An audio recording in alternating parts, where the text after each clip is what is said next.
We're here in the presentation center of The Plant, which is a new condominium that is in the Queen Street West area. It's a more residential feel.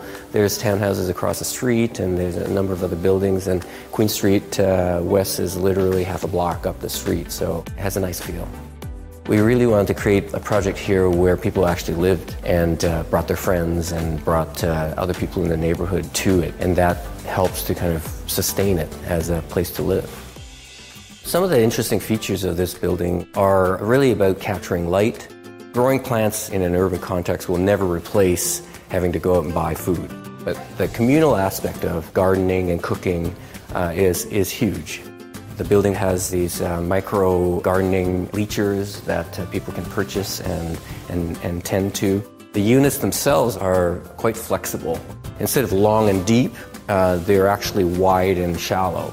So you get a lot of exposure to the exterior, so lots of windows. There's a den, which can be a guest room, has a big glazed window into the space. The bathrooms are designed with a custom mirror, which has a warm mirror and a cool mirror, so you can check yourself in different light. And then there's an additional ledge, which we've been able to carve out of the space so that it's very practical for all the cosmetics and soaps. The kitchens are very, very generous. We've tried to be as practical, as innovative in terms of how to squeak in every little bit of storage that we can. We have lots of hanging room for pots and pans, but the full height pantry is something that I haven't seen in a lot of projects. Once you have that, you can't go backwards. So this is this nanotechnology material, which is self-healing, no fingerprints, and it's this beautiful satiny. It's lovely to touch and not leave a print. We've also designed a special buggy which has an herb garden top and has recycling bins that are all fitted underneath. The countertop dining table, which also is fitted into the island and next to the cart, and it creates a chef's table.